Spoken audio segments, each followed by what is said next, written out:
Bismillahirrahmanirrahim. Assalamu alaikum. My name is Hassan and today we are going to fix Adobe Genuine Service Alert error appear again and again.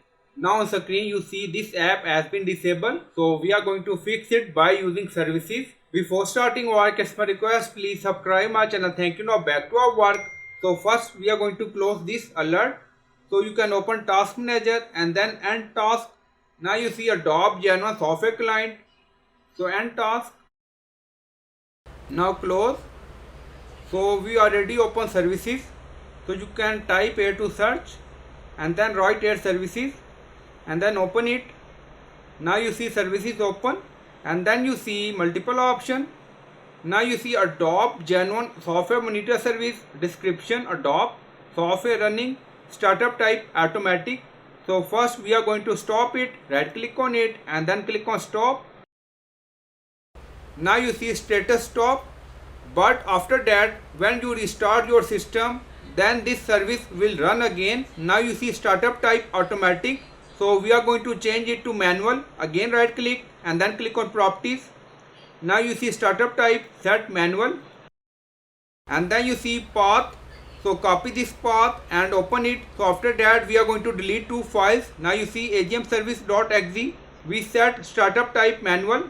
We copy this path and then we are going to open this path in Window Explorer and then click on apply.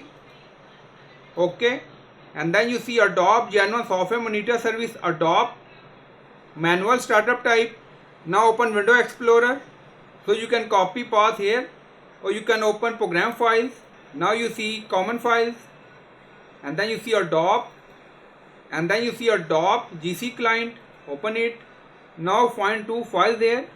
Now you see AGMService.exe, right click on it and then click on delete and then you see Adobe Genuine Launcher.exe file, right click on it and then click on delete.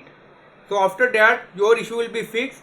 In service we set startup type manual, so when you restart your system again this service will not restart auto. Now open Adobe Photoshop any. Now you see Photoshop working fine. So by using this you can solve Adobe issue. So after that Adobe Photoshop, Adobe Illustrator, Adobe Premiere Pro, any Adobe product will run. So I hope you like this video. Please like, comment, share, subscribe. Thank you for watching.